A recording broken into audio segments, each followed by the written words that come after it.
It's time to go into business for yourself. Get ready for another episode of the Franchise Academy Podcast. Education, insight, and inspiration.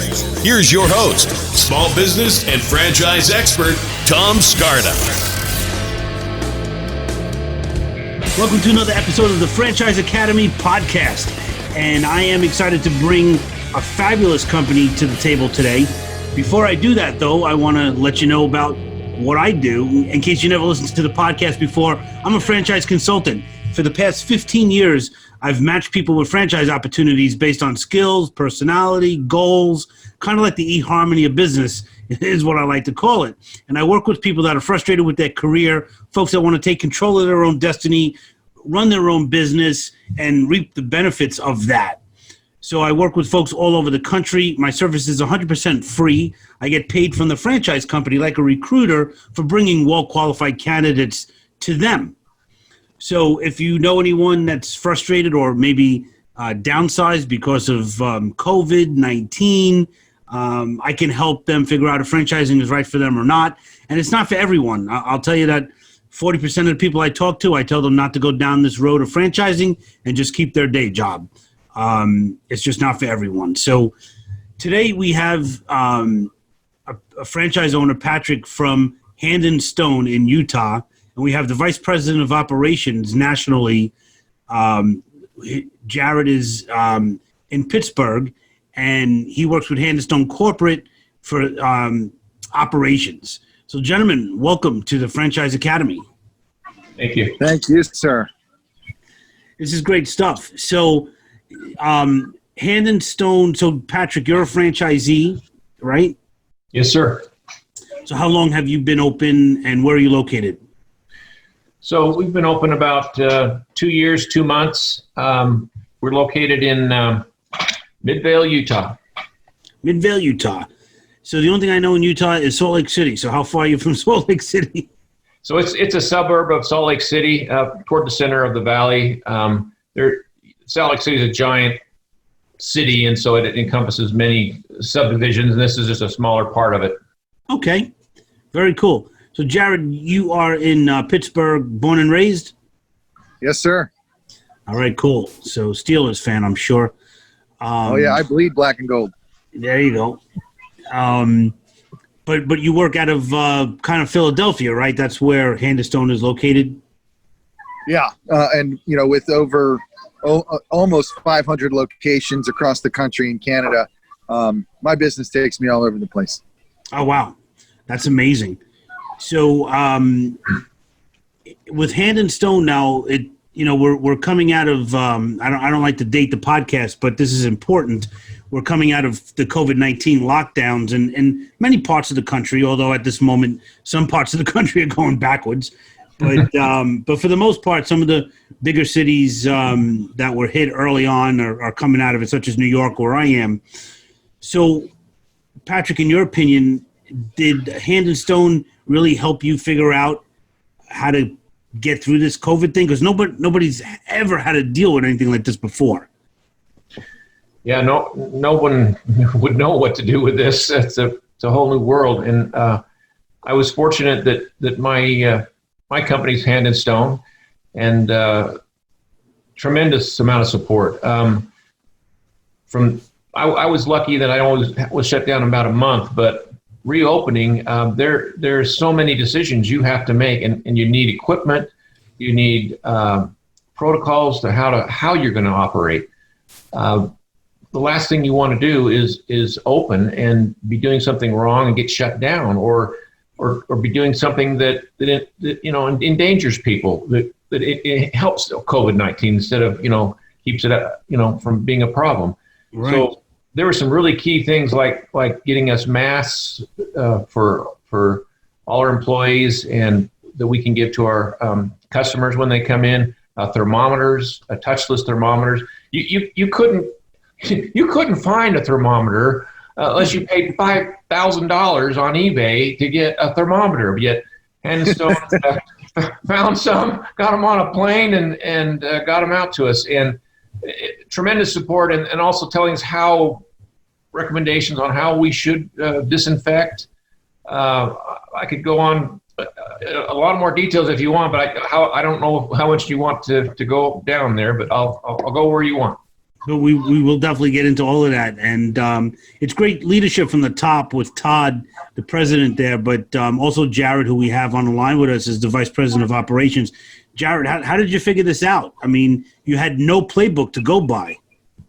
Well, that was I almost said fun for a second there, but that was the interesting aspect of this, right? We were writing a new book. Like you see that hashtag new normal hashtag all over the place now, that this has become our new normal. I likened it to like, remember when we could get on an airplane and not have to take off our shoes and belts? I mean, heck, I remember when you could smoke on an airplane.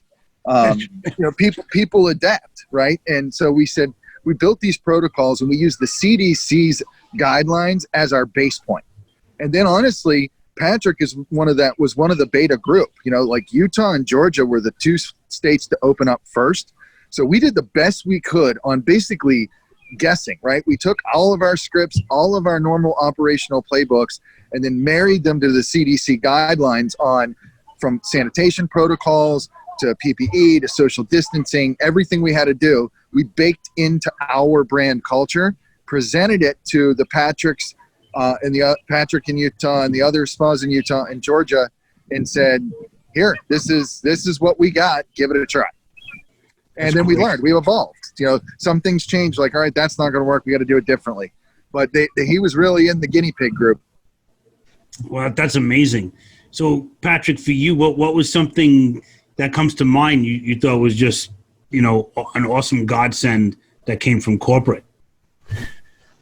Really, there's so many things. One of the things that Hand Stone does that Jared is over is they have a huge operations group. So you have someone for every spa that you can contact if you have questions, concerns, problems, and having someone that you can jump on the phone with or email and get immediate help is tremendous. Like I said, the equipment was one of the biggest things, but there was 100 questions. What do I need to measure the customer's temperature? Is it only the employees? And what do we do to record this? And Hand Stone created pre-COVID screening forms, and so each customer needs to fill this out and sign it that they don't feel sick. So because we don't want to have someone come into the spa that could infect other people. We had to do a lot of training. The employees had to learn how to disinfect the rooms, and one of the key things was we run on an hourly, on average, basis for turning over a massage or a facial. So, customer comes in, say at 1 o'clock, we want them leaving at 2 o'clock, and now we have a lot of extra things we got to do that weren't in there before. We got to change all the bed sheets. We got to all the way down to the plastic covering over the bed, disinfect that, put brand new bedding down, disinfect anything that might have been touched. You got to figure out timing, and are we going to need more time? We started out hoping we could stay within an hour, but initially we weren't keeping it within an hour. We were having to switch rooms at times, or have someone designated that helps out flipping rooms. And so all of these things were thought out really thoroughly by Hand Stone and operations, and with a little tweaking here and there and some experience, we were able to get through it very successfully. I mean, was it stressful? Yes, but I can't imagine doing that on my own. There's no way. I needed a team behind me, and Hand Stone was that team. Yeah, I think I always say a franchise is a business with training wheels, and if in this kind of situation where you have no playbook, you need those training wheels. You need that helping hand. So, Jared, what did you how you want to chime in with something there? No, I think what Patrick was really hammering on was my team. That's the franchise business consultants, what we call regional operations managers. Yeah. Our ROMs, we brought back on the same scale and plan. So we spent a lot of time planning, speaking to states, speaking to governor's offices. We knew any amount of heads up we could get on when a state was opening. then I could roll back my staff and team so that they would have, the franchisees, they would have no interruption in terms of the level of support that they had become accustomed to. That's one of the things that really delineates Hand and Stone in my experience across franchising. We've chosen to limit the amount of locations that each operations manager can consult on and handle to between 25 and 30, which is very low in the industry, as I'm sure you probably know, Tom.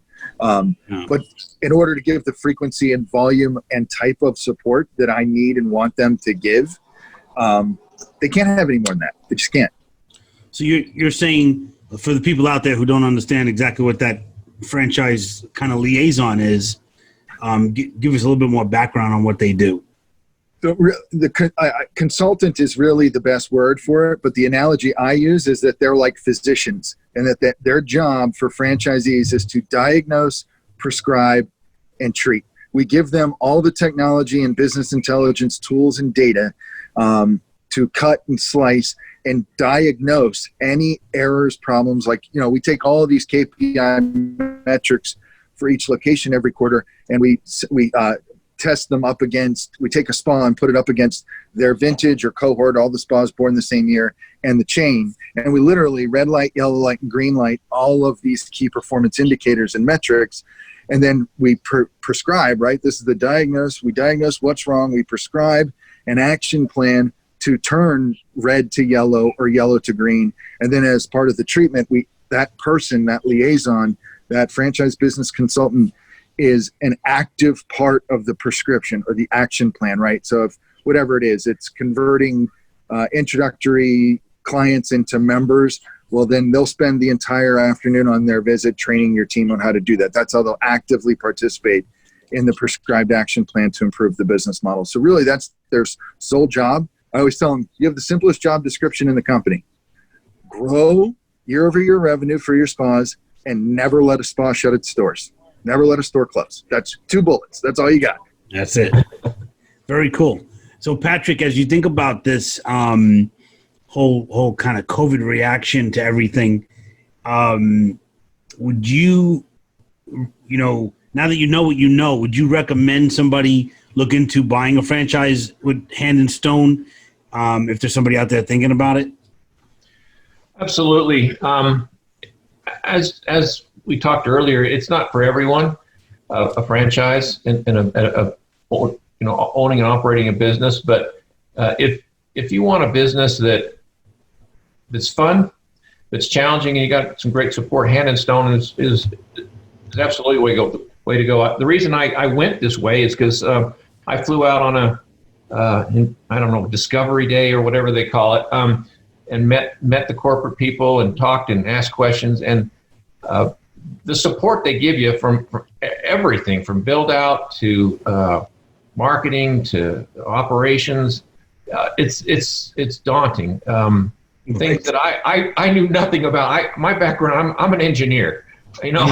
I had no real business experience, and yet I've been able to do pretty well. And we're up to I think today 770 members, and we started with 0 just over two years, 2 months ago, and it's been a lot of work. I mean, if anyone thinks that any business you can walk into and you just open the door and the customers come flooding in, no, you need a huge a support staff, marketing. You need advice, and Handstone gives that to you. I would not be where I am without a good support team like that.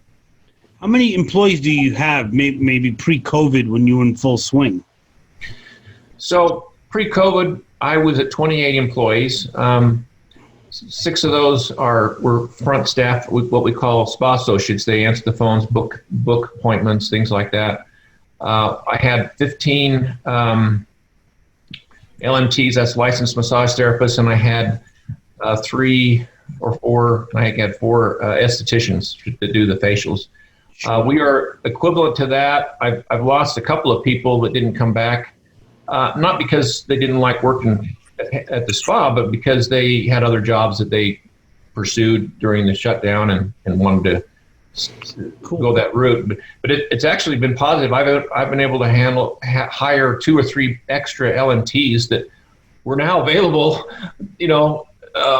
that weren't before, because it's really hard to hire LMTs right now. There's not a huge amount of extra LMTs in the market. There's so many spots, very competitive.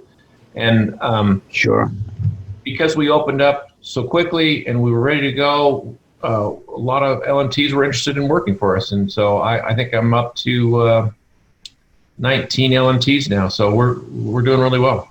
That's fantastic. Really good stuff. So Jared, if somebody's out there and they have a business they're trying to open, I'm not saying a massage business, but just in general, one that deals with customers, which is every business, what would you say should be the first thing someone should think about as they're getting ready to open? You mean like a new franchisee? Well, no, just someone who's been closed and now they're going to get ready to open. Not necessarily in the massage space, but just in general. What would somebody what would be the best thing to be thinking about on getting reopened? Well, anything that is customer facing, like call it service or retail, you absolutely have to bone up on your county health department's regulations, because everywhere is different. That's what we've learned. I mean, like in Pennsylvania, for example, and New Jersey, we're open for massages, but we can't do facials. There was a couple of places where we could do facials but not massages for a while. It all evened out, and every county health department has a difference. In Pennsylvania, the customer has to have a mask on the entire service. Almost every other state, they can take it off once they're in the room. So that would be my very number one piece of advice to whatever business you are. Anyone that's going to engage customers is bone up on the county health department's exact regulations for your specific business. That's really good advice. Really good advice. Yeah, which is not something we ever would have considered, Tom, before, right? Like that was part of the playbook. Like when Patrick opened his spa in Midville 2.5 years ago, one of our direction pieces was not go check with the health department to see what you need to do in terms of health code. No, that wasn't something we even thought about. But now it's the number one thing you need to check. Oh, wow. Amazing. Patrick, you about to chime in on something now. Yeah, I just wanted to add on to that. We had a lot of advice from Hand and Stone, and we looked at our local, the governor of Utah put out a lot of information about what the requirements were. And about 2 weeks after we reopened, we had a Department of Health representative come and do an audit of us. And not only did we pass that audit, the lady was extremely happy. She says, you guys are doing way more than we are requiring. So keep it up. Good job. That's awesome. Cool. So Jared, any parting words for our listeners? Yeah, definitely. Because I came from the fitness industry. I spent about 20 years in the fitness industry before coming over to Hand and Stone 6 years ago. So I've been with Hand and Stone for 6 years. I've been a franchisee. I've been a multi-unit owner of my own concept. And so, and I've worked for big companies, right? So I have a unique perspective, and I will tell this to your listeners. Having been someone that owned their own business in their own concept, I did that first, and I did it for 11 years. And then been a franchisee, and then been part of a franchisor. I would never in a million years consider trying to open my own concept of any kind of business anymore. Not when something, and I'm not saying Hand and Stone, though I believe very much in our concept. I'm saying franchising in general. I loved what, the words you used. Would you say it was a business with a playbook? With training wheels. Training wheels, even better. Yeah, because we give you a playbook. You come on. I've got 478 other stores that are open and successful. So you get the benefit of all of their experiences, the good ones and the bad ones. I don't care if you want to open a Chick-fil-A or a Subway or a Hand and Stone or whatever, or a McDonald's. I don't care. You're going to get the benefit of everyone before you's experiences, the good ones and the bad ones. You don't repeat their mistakes, and you try to repeat all of their successes. Right. I couldn't do that when I owned my own concept. I was making it up as I went along. This is like having Wikipedia at your fingertips, right? Like you don't have to guess. You can just look it up on your phone and say, hey, what did Patrick in Midvale do? What did Brittany in Houston do, or whatever? It's like, so this spa is doing better than me at this. I'm going to go call that franchisee and find out what they're doing. I couldn't do that. Right. So honestly, if I could go back in time, I would not have even tried my own business concept. I would have called a franchise. That's great. That's a great testimony for franchising in general, but also you happen to be with Hand and Stone, which is a world-class franchise and, one of the better ones out there for sure. We were first in class this year in our space in Entrepreneur Magazine. For the first time, we took over first in category. That's awesome. Congratulations. Yeah, very exciting. That's really great. So, Patrick, any parting words on your behalf? No. I wish anyone that's reopening in this new reality the best of luck. Get as much advice as you can, get as much help as you can. The last thing you want to do is fail when you reopen. So the more information you have and the more friends you have, the more operation support you have from Hand and Stone, the better you are. Yeah. Well said. Well, gentlemen, thank you so much. For more information about the Hand and Stone franchise, go to thefranchiseacademy.com. Their information will be on the website. And let us know if you have any questions in the comments on YouTube and wherever you're watching this particular podcast or listening to this podcast. Feel free to reach out for questions and also reach out with any suggestions or things you want to hear about on the Franchise Academy. Thank you for listening, and we'll see you soon. This has been another episode of the Franchise Academy Podcast. For more info, go to our website, thefranchiseacademypodcast.com. Remember to subscribe to Tom Scarda's YouTube channel for educational videos on franchising, education, insight, and inspiration.